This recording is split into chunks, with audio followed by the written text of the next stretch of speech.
Hey, I want to thank everybody for attending the Healthcare Compliance Pros webinar on lessons learned from the 2016 audit. We will be taking questions during the progress of the webinar, so don't hesitate to type your questions into the question box or into the chat line, and we'll make sure that we're reviewing those as part of that. We have on the line with us, we have Eric Christensen, myself, and we have Chad Schiffman, who's our Director of Compliance. For those of you who are clients of Healthcare Compliance Pros attending this webinar, you may know Chad. He's the one who is triaging your compliance questions as they come in, possibly your security risk analysis that are being submitted. He's part of that process. He's directly in charge of making sure that that process is completed within our compliance department. And if we can provide any assistance or any information, please don't hesitate to reach out to us. We would be happy to help you, client or not. Okay? So we know that in earlier this year, more than 10,000 letters were sent out to healthcare practices and providers as part of a survey on their HIPAA compliance programs. Now, these ask questions about your training programs, your business associates, and as a result of the surveys that were sent out earlier this year, resulted in some desk audits. Now, the desk audits are an extension of the OCR's responsibility for investigating any HIPAA complaints, both privacy and security, made by employees, made by investigative actions, made by patients as part of that's part of their mandate, the Office of Civil Rights. So we're going to be talking about what the specific areas of concern were for those covered entities and their business associates. So first of all, there's this concept of the patient's right of access and notice of privacy practices. We'll be discussing that on our end and how the covered entities are specifically responsible for educating the patient on those standards. The HIPAA security rule. When everybody thinks about HIPAA, generally they're thinking about HIPAA security. In fact, I did a site visit with an organization that said, well, we have HIPAA security, and then privacy is its own separate instance completely.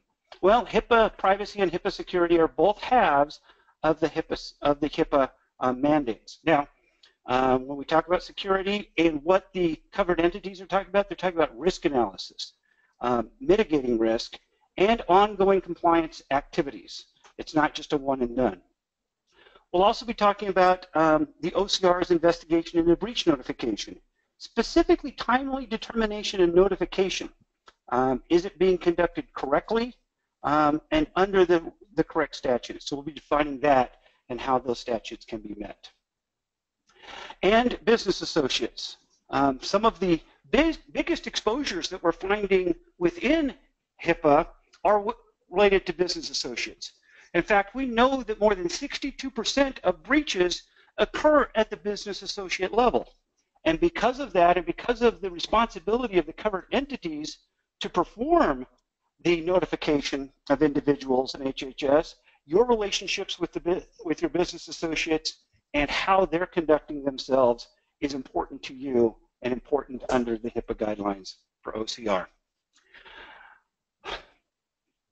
So we did have a question that came in as a result of this. Will these issues continue to be present in audits past the current 2016 desk audits? Chad, do you have some thoughts on that? Yeah, so my thought on that is, well, and our thought, as we've talked about, is that, there was the HIPAA Phase 1 audits and HIPAA Phase 2 audits. So really, all these enforcement strategies and compliance recommendations that are coming out from the OCR are ongoing audit protocols. So what we're saying is that they're not for just the current desk audits, and they will actually be based on what failure rates come out, and will be a major focus for the foreseeable future. So that's what we're seeing as the importance of these audits. Yeah. Well, again, with that failure rate, there's definitely going to be continued enforcement activities, I would expect. So let's talk about this concept of culture of compliance. And developing that culture of compliance within your organization, that's really what OCR is looking for. And we're going to be talking about different phases of that culture of compliance, but first we're going to talk about the privacy rule. So under the privacy rule, it is the covered entity's responsibility to educate patients on their rights under the Notice of Privacy Practices. How are you protecting PHI that's entrusted to the covered entity and to your business associates, and how you protect PHI that's shared with business associates? Part of that Notice of Privacy Practices has to include the patient's right of access, that they have access to the medical record, and it's to their medical record. You know, one of the overwhelming or all burdens of HIPAA is that the patient's medical record belongs to the patient now. I've been in medical practice consulting and medical practice administration for more than 30 years, and that is an entirely different change in methodology, in mindset for that medical record, that the medical record actually belongs to the patient. You know, there were people charging for medical records, and you can't see my notes, and you can't understand the treatment that you're receiving. And again, HIPAA is part of the patient's right of access and part of that change. The correct methodology for authorizations for disclosure, how the patient can inspect or obtain a copy of their health information, if they can how they can process a request for restriction. Not only educating your patients on their ability to request a restriction, but how do your staff, how do your employees manage this process? That's part of the audits. Confidential communication, or request to amend or correct their health record. All of these need to be educated to the patient that they have these rights. And your individual employees need to be educated on how those rights are established or delivered within your medical practice. So part of that could be a question of how do you provide access in a timely fashion? You know, do you have policies and procedures to address these issues? So Chad, you've been requested on some of these issues specifically from clients who've been through these audits. What are the questions that they're asking? A lot of them are, when was the recent changes to the Notice of Privacy Practices? And what we're finding is a lot of clients haven't, or individuals that we've helped, haven't had the correct version of the Notice of Privacy Practices posted with the changes that came out in 2013. There's also some confusion about where they should be displaying their Notice of Privacy Practices, and also when they should actually obtain, you know, give the patient an opportunity to acknowledge receiving, or the opportunity to receive a Notice of Privacy Practice, which are all also part of this audit that are happening. So those are some of the big takeaways. Yeah, I noticed that in our support group, we had a question come in just recently about the patients refusing to sign the acknowledgement of receipt of the Notice of Privacy Practices, and whether they could treat the patients who refuse to sign their Notice of Privacy Practices acknowledgement. Yeah, and our answer to that was yes, you can still treat the patient. You just document there that they refuse to sign acknowledgement of receiving the Notice of Privacy record. So. Okay. Well, great. Now, again, this is about making sure that the patient is educated correctly and that your staff is educated correctly. Part of the audits are asking for your policies on how this information is disclosed, not only to the patient, but how you're educating your individual employees on that standard. So beyond this, we have HIPAA security. Now, again, when most people think of HIPAA, they're thinking of HIPAA security. But most of the breaches that occur happen more at the privacy level. They're privacy breaches, not security breaches. It's not that you were hacked for 1 million records. It's that you had a privacy breach. But let's talk about the HIPAA security rule and what you understand about creating a culture of compliance under the HIPAA security rule. First of all, is the security risk analysis. And this is probably one of the most misunderstood portions of the security rule. What is specifically required under a security risk analysis, or SRA? How often does it need to be completed? What is my standard under meaningful use for an SRA? Doesn't an SRA just apply to meaningful use attestation? And it will be subject to the MIPS. It is one of these measures under advancing care information as the SRA. Beyond that, we have corrective action plans. So security risk analysis isn't a one and done process. It isn't a matter of pass or fail. It's a matter of developing a mitigation or corrective action plan for your organization to correct any deficiencies that are found or any possible deficiencies. Do we have a good program in place, but could we be doing better? And as standards change over the years, things like data encryption or mobile device management, social media, as all of these metrics are moving targets, your corrective action plans need to be adjusted to meet those standards as well. And they're specifically, as part of this culture of compliance, requiring corrective action plans and disciplinary actions to be documented. Are you retraining your employees? Are you using disciplinary actions as a possible re-education for your employees? Is it a learning opportunity? And how are those documented in your system as part of that desk audit? And all of this is about managing risk. Do the corrective action plans, do the disciplinary action plans show due diligence over time to manage risk across your entire organization? And here's the big key factor: ongoing compliance activities. When we talk about ongoing compliance activities, we're talking about continuing efforts to educate your employees, to provide better comfort for your patients on protection of PHI, to provide oversight of your business associates, your potential breaches. The breach determination changes in 2013 changed everything about breaches. So ongoing compliance activities are ongoing. So we did have a question come in, Chad. What exactly is managing risk?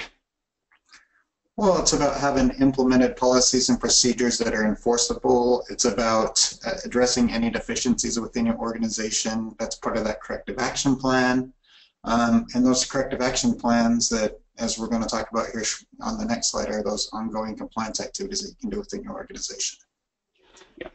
Well, as we talked about with ongoing compliance activities, this isn't one and done. Ongoing compliance activities need to be a core concept within your organization, and you need to be able to provide documentation of your continuing efforts to improve compliance. Patient education. As we talked about with the HIPAA privacy standards, are you providing correct patient education on their rights? So as you move forward through the process of they're requesting authorizations, they're requesting restrictions, they think that there are errors in their records, is patient education being performed and proper education of your workforce on how to deal with patient interactions with regards to HIPAA? Okay. Another part of ongoing compliance activities is conducting regular walkthroughs within your facilities with each individual department, with each individual location of service, to make sure that HIPAA is being used within the work environment, that it's not just a concept. Well, you know, it's about protecting patient privacy and confidentiality, but man, it sure gets in the way of actually getting my work done. So I'm going to give a nod to HIPAA, but I'm going to be, you know, potentially violating it multiple times because it's just interfering with my workflow. So part of this HIPAA walkthrough process is educating yourself and individuals and stakeholders within your organization, individual employees, on what the requirements are in your individual locations to meet their workflows, but still be HIPAA compliant. It could be as simple as turning a folder over, or, you know, John, I noticed that you didn't log out of your workstation. That's ongoing compliance activities. That's documenting them within your walkthroughs so that you can, again, show diligence over time in meeting the standard. Ongoing compliance activities are a core investigative process with these OCR audits. if you have a complaint filed against you and the OCR comes in based on a complaint that's filed, they're going to want to not only look at your training, your education, and your policies, but how are you implementing those policies? How are you making sure that those policies are hitting the road and moving through your work environment every day? And that's part of what we call about this ongoing compliance activities. And those walkthroughs can result in training opportunities. Do those training opportunities give you a corrective action that doesn't necessarily need to be formalized, but, you know, hey, let's everybody get together. I've noticed something that's happening here. You document that that's happening, document the corrective action, and that, again, is part of your ongoing compliance activities. Not only annualized trainings, but using work environments and work-related scenarios to create traction in your employees. Make it applicable to their workforce. For example, you know, you're looking at privacy and security measures. You know, one of the advantages is you're, again, performing that at a departmental level. It's not a concept that's over all of the entire organization and you've got, you know, some site that's 30 miles away that you never visit. We got to make sure that that HIPAA compliance is being driven down and that you're maintaining a culture of compliance. That culture of compliance is really part of your indemnification of the practice if and when a HIPAA security or HIPAA privacy incident occurs. You know, you need to be able to document exactly what those requirements are. You know, training is an ongoing process, and you know, the ability to provide support for training is really important. Now, we've seen that from the compliance audits, Chad. You know, they're not just asking for training records, they're asking for, you know, what exactly is being trained on, correct? Correct. Yeah, they want to know that they are getting training on their policies and procedures. They want to know that the HIPAA privacy rule, security rule, and breach notification rule are covered. So. Okay. Well, and if you talk about breach notification, you know, again, maintaining a culture of compliance by investigating. You know, under the HIPAA Omnibus Rule of 2013, changed breaches completely.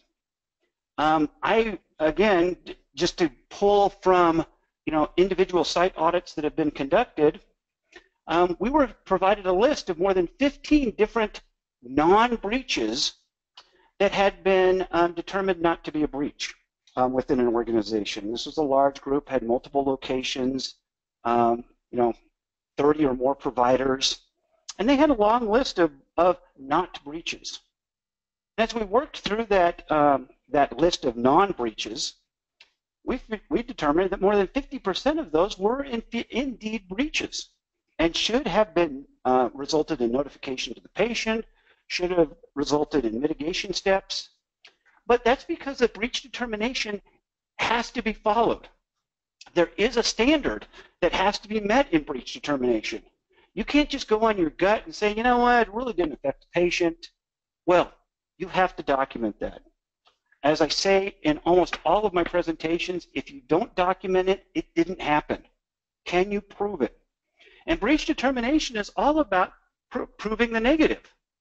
Again, under HIPAA, you have to prove that the breach did not occur and must assume that the breach did occur and that you must have a mitigation or corrective action plan, patient notification, notification to HHS in a timely manner, depending on the severity of the breach.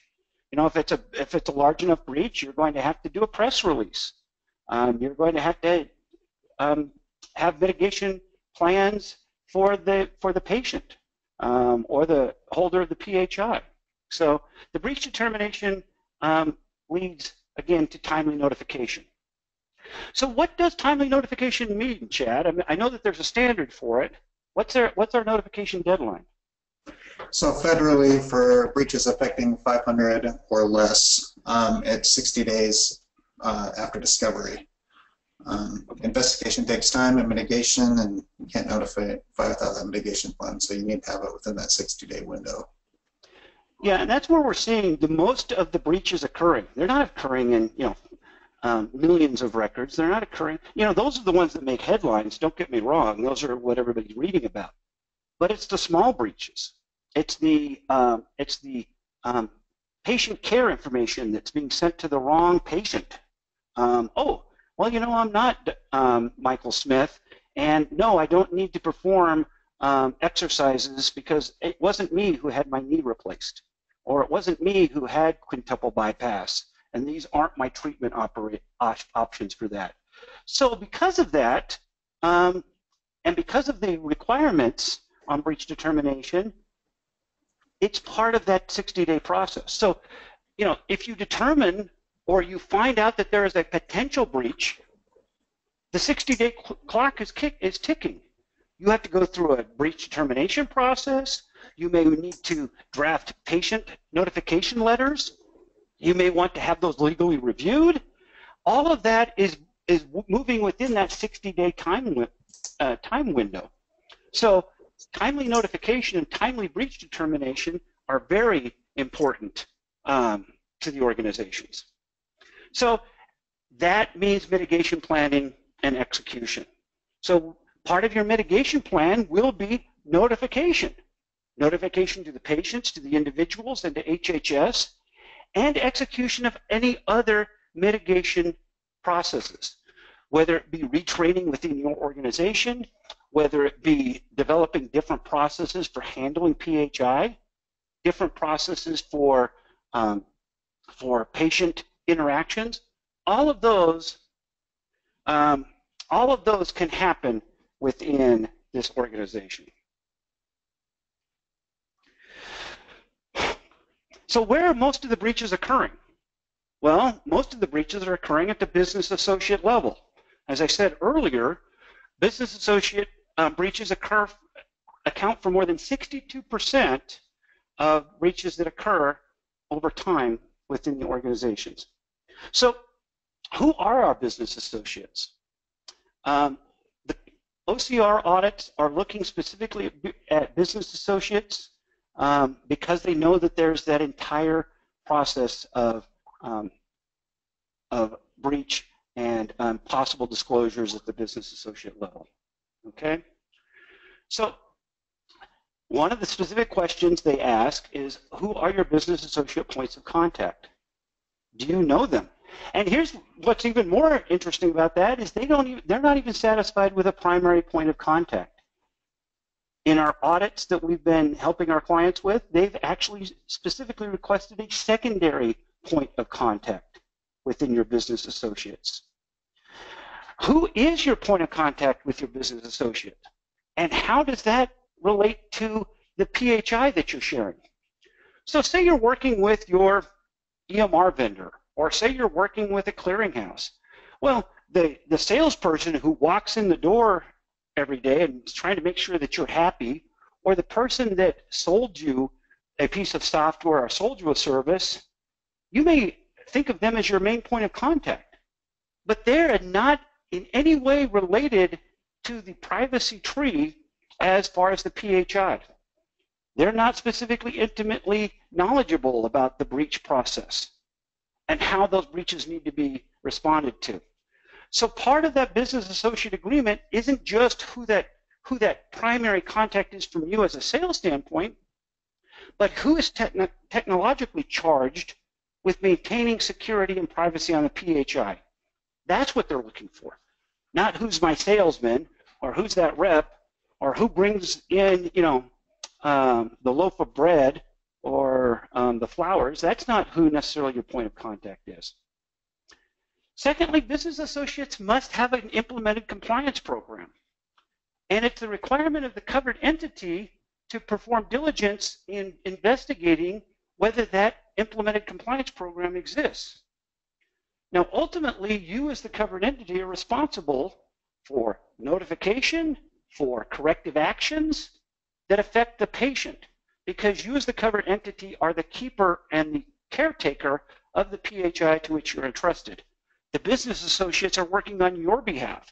They're not working on the behalf of the patient. They're working for you as the covered entity. And because of that, you need to make sure that you're indemnified with this compliance program that exists and is implemented and is maintained and is trackable and is retrievable at the business associate level. So we talked about timeliness of notification. Business associate agreements must address timeliness of notification between you, the covered entity, and the business associate. Because again, we have that 60-day clock ticking. What if your EMR vendor finds that they've got a security breach? They take 2 weeks to finally notify you that a breach occurred. Well, the clock's already ticking for you because the breach was actually discovered 2 weeks ago. So making sure that your business associate agreements address that notification timeline means that you can stay compliant over time with yours. Okay. Business associates should not have PHI shared with them without a signed BAA in place. And Chad, one of the biggest questions we get is, my business associate won't sign my business associate agreement.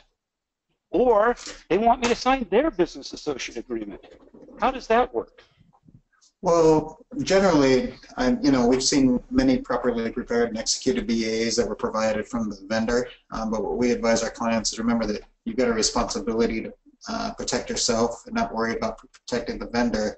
So it's a good idea to review those agreements to make sure that it's meeting all the requirements of that enforceable BAA. So, well, we know that current investigative actions from OCRs down at the business associate level have resulted in multiple deficiencies found within the business associates.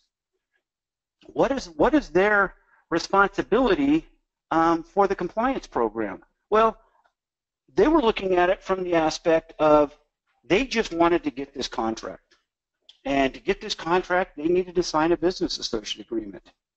But as far as really indemnifying and putting proper protocols in place, that wasn't that wasn't a threshold that they were able to meet or even necessarily understood what they were supposed to meet. So as part of that, that's where the OCRs, desk audits, and actual field investigative audits have resulted in investigations at the business associate level. You know, if a security incident happens at the business associate level, that's where who's responsible for mitigating that? Who's responsible for absorbing the costs, the harm to your practice, the possible workflow interruptions? Could involve, some social media issues as well. Where's your, we're seeing that a lot more within physicians today, that these small breaches, in limited geographic regions can be very harmful to some of these practices as well. Because ultimately the OCR ultimately holds the covered entity responsible. Okay, and it's you that's ensuring your patients and HHS receive notification, receive a mitigation plan. Okay, so how does that work? Well, an ounce of prevention is worth a pound of cure. We've all heard that. And what is prevention? Putting proper protocols in place result in complete success through the audit process. Well, how can the audit process fail for you? Okay. So Advocate Healthcare settled a potential HIPAA violation or multiple HIPAA violations for $5.5 million. Now, this is the example that we're going to use because there's multiple points within it. But I've seen even small 12-provider practices hit with tens, hundreds, even $1 million fines for violations depending on the severity, depending on the neglect involved, the proper mitigation protocols weren't followed, that there was a complete disregard for security. But we're going to be using this because of the factor that there were multiple points that we can bring up as part of this. So the investigation determined Advocate failed to conduct a thorough assessment of potential risks. Now, we talked about an SRA. We talked about a proper evaluation, and that evaluation should identify deficiencies, and those deficiencies should be corrected. Now, I know that a lot of people have an IT vendor. They have an outside company that's coming in and performing a security risk analysis. But many of those vulnerabilities don't actually exist within a specific secure realm. So things like hard copy PHI. Probably one of your big exposure factors is you can't track What's happening to that? Papers floating around your office. Physicians are taking PHI home with them. PHI is being moved from office to office in hard copy format. It happens every day in practices all over the country. So it's not just ePHI, it's PHI in any form. And what is your risk and vulnerabilities to those PHI, to that PHI? They've failed to implement policies and procedures. Facility access controls to limit physical access to electronic informations. Now, this was a large data center, but facility access controls are a specific focus of audits. I've been involved in additional site visits where I've actually gone in a back door at a facility, wandered the facility for more than 2 hours before somebody finally decided to ask me if they could if they could help me. I've seen you wandering around here, can you help me at all? Is that happening at your practice? Are people polite, almost to the point where they're being too polite? You know, there's a certain amount of protection for the patient, and there's a certain amount of protection for the organization with that regard. I don't know that the patient's going to necessarily be offended if you're asking if you can help them. And patients understanding that they're not allowed to wander freely around the practice is going to protect your organization and make them feel more comfortable with the PHI that you have involved. Okay? They failed to obtain satisfactory assurance in the form of a written business associate agreement.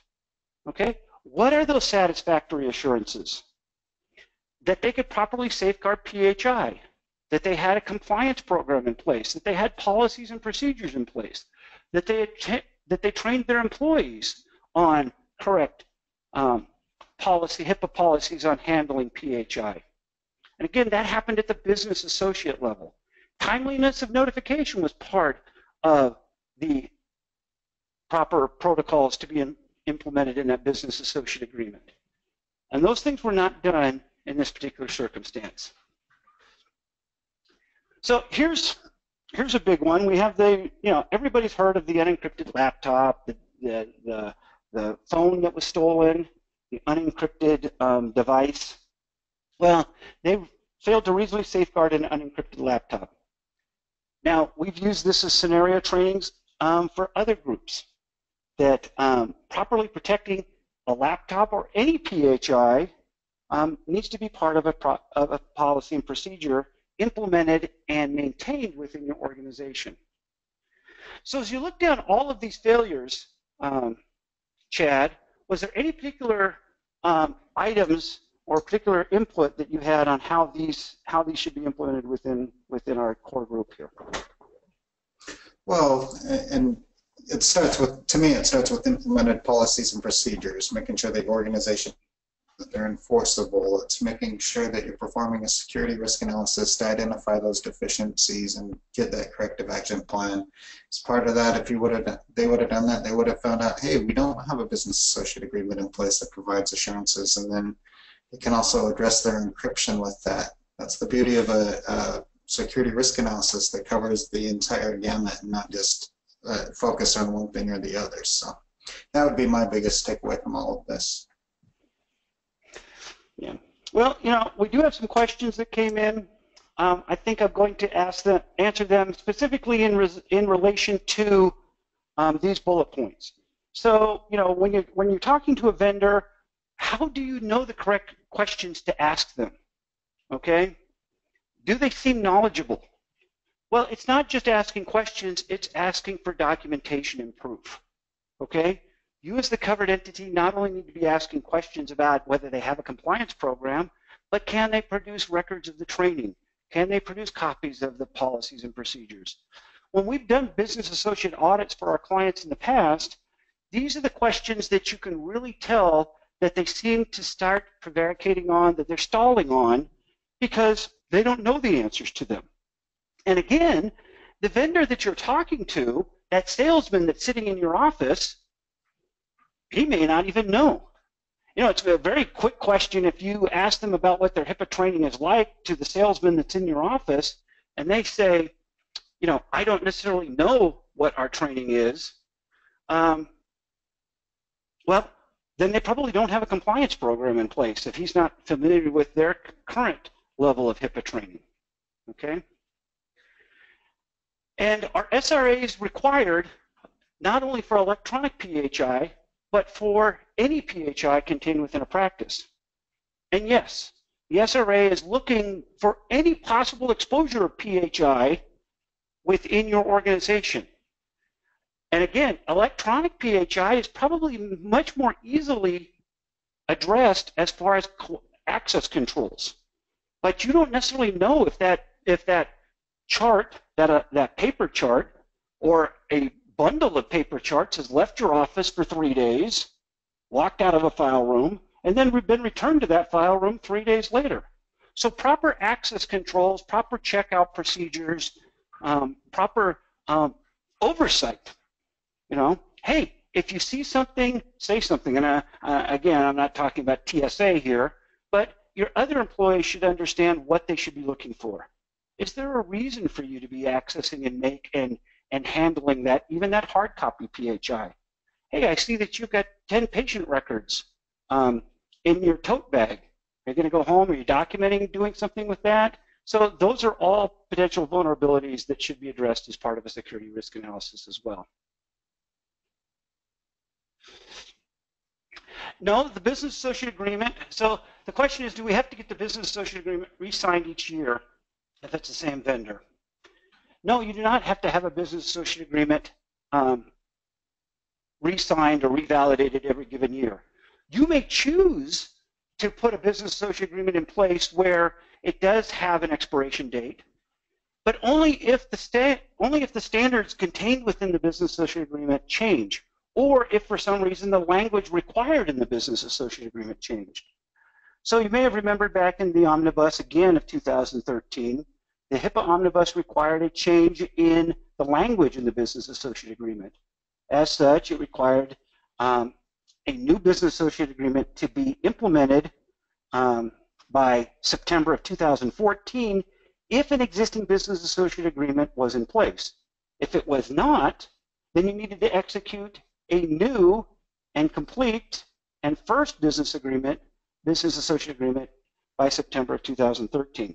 But again, those ones that were implemented past the omnibus deadline would meet those standards, and they don't necessarily expire.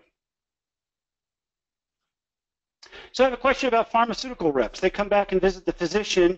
Do you need to have them sign a business associate agreement? Well, there's a specific standard on how business associates and what a business associate is defined as. Do they transmit? Do they maintain? Do they create PHI for and on behalf of the practice? Now, we have a business associate determination process. We put up our email addresses. If you'd like to email me or Chad or support, we'd be happy to provide you that business associate determination process. But so in this case, a drug rep that comes back to visit the doctor wouldn't necessarily be a business associate. But he may be. What if you're asking that drug rep to get a discount for a particular patient, and you have to interface with that drug rep and provide information about a particular patient in trying to get some kind of a discount? Well, then that would be a business associate. Or maybe that drug rep comes back and wanders freely in the back of the practice. Okay? Do you have it have a confidentiality agreement in place with them rather than a business associate agreement? Now, you shouldn't execute business associates in a haphazard fashion, because assigning business associate agreements to non-business associates can call the entire business associate process for your practice into jeopardy. You're executing business associate agreements with entities who are not business associates and can't be defined as such. But they may have to have requirements on confidentiality and some kind of code of conduct for them within your practice. Okay, so those are all the questions we've had so far that potentially work with this. So how do we meet those standards? Well, at HCP, our entire process is about making sure that you're doing your walkthroughs, that you can document the standards, that you're providing corrective and continuing compliance activities throughout your practice, both from a privacy and a security standpoint. The virtual walkthroughs support the security risk analysis and show your employees and your patients that you're performing corrective and ongoing compliance activities. That your security risk analysis is conducted every year, regardless of meaningful use, MIPS participation, regardless of the time frame of your attestation. Your SRA under HIPAA statute is a requirement, regardless, again, of your participation in any incentive programs. Okay? I know that our on-site SRAs are something that Chad does specifically himself. How does the virtual walkthroughs and the security risk analysis support each other, Chad? Well, some of the questions that are contained within the HIPAA virtual walkthrough allow you to actually get a close look at everything so that when you go through your security risk analysis, you know what's going on, like at individual department locations. It's not, you know, well, I think this is happening within our organization, so I'll just go ahead and mark it yes. You're actually going through the organization and taking a look firsthand as to what you see, and that lends to a better, stronger security risk analysis that helps you address any of those deficiencies with your corrective action plan. So the virtual walkthrough, the SRA support each other. You know, do you need to have somebody come on site? Do you need to provide education and training to your department heads? Is that something that's a mandate that you can pick out? It can be on site even by yourself within your own departments of location of services. You can't maintain a compliance program in your seat in your office. You can't have edicts flow down and not know that they're being conducted or implemented within each individual department. Okay? Breach determinant and mitigation planning. Okay? Who's ultimately responsible? Do you have other key stakeholders involved? IT's involved, medical records, release of information employees. Who's involved in the breach determination, the breach mitigation process? Business associate, tracking of your business associate agreements to make sure that everybody understands who they're allowed to conduct business with. We just had that question about a pharmaceutical rep, or questions about other people who are involved in maintaining your practice. Tracking and having all of those business associate agreements available to all of your employees or all of your administrators, meaning that you're only conducting business with people for whom you have an indemnification plan, and that indemnification happens through that business associate agreement.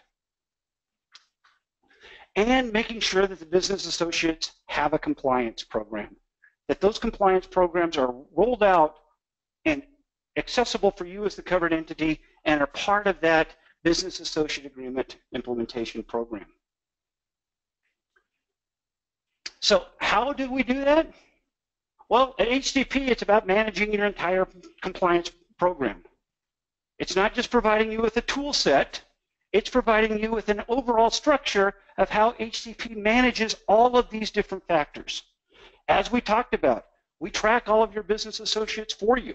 We don't provide you with just a tool for it, but we're actually checking them. We check them against the OIG exclusion list for you. We're giving you validation results for that. All of those agreements are assigned into our process. It's about assigning you a compliance advisor that works with you. Compliance can be an overwhelming burden for the administrator, or even as a compliance officer with that sole responsibility. So your compliance specialist works with you to implement programs on breach notification and determination. And by the way, we don't just leave you with a breach determination and notification tool. We actually work the breach determination for you. We bring the stakeholders in that need to be involved to make sure that your breaches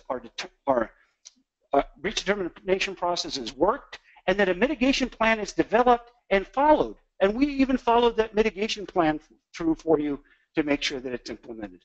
So that's your specialist. When we talk about business associate agreements, we'll actually review them for you to make sure that your business associate agreement contains the correct language. Your security risk analysis. Hey, you're not filling out a spreadsheet with some AI or algorithm behind it to do scoring, Healthcare Compliance Pros works all of these processes for you with eyes on them. This isn't about tools. This is about creating a program, implementing it, and then maintaining your culture with your compliance specialists and with actually people behind the process. Healthcare Compliance Pros is about assigning you individuals to help you, not to give you a bunch of tools that require you to do even more work to meet standards that you didn't even know about prior to buying the tool sets. This is about providing tools and then helping you work with those tools to make sure that your program is implemented with your specialist, managing it, reporting it, and assessing your program annually. HCP actually provides compliance reporting and report cards to your practice semi-annually on where your compliance status stands. If you have any outstanding breaches, what your notification requirements are, what your current SRA standards are you working your corrective action plan? We're actually monitoring all of that for you. And that's what HCP brings to the table. Not just this education, not just a bunch of tools, but we're actually working with you to make sure that your compliance program is maintained. That's the HCP difference. It's about personal attention rather than a bunch of tools and hoping that you can figure out how to use those tools or how to implement that program. So that's HCP. That's what we found is by working these audit protocols, we've worked directly with our clients. We haven't left our clients out there. We actually work the audits with the clients. We provide all of the documentation. We provide all of the reporting. We provide all of the response letters. We're doing all of that through this audit process. And because we've worked that audit process, that's where we've gotten this.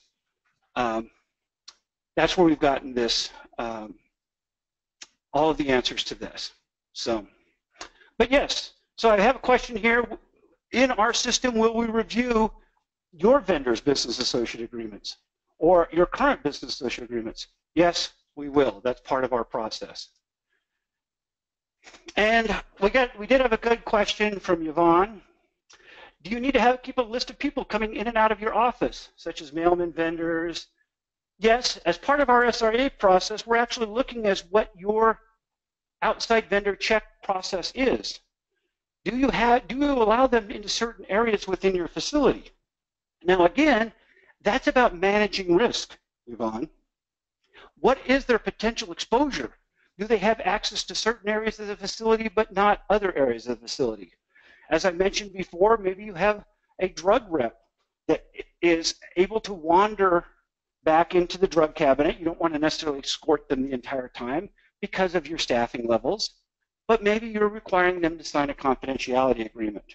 Or maybe there's an assumed level of confidentiality based on it being a postal worker or some other delivery agent. Again, it depends on the physical layout of your practice and how PHI is protected within that practice as well.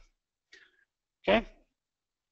So this webinar will be recorded for our clients. It will be published in next week's Compliance Insider. There will be a link directly to it. You will also have the opportunity to get a link to this to share with other key holders, other staff members within your organization. We'll also send you a breach determination and mitigation white paper if you'd like us to. Just reach out to us. We can send that.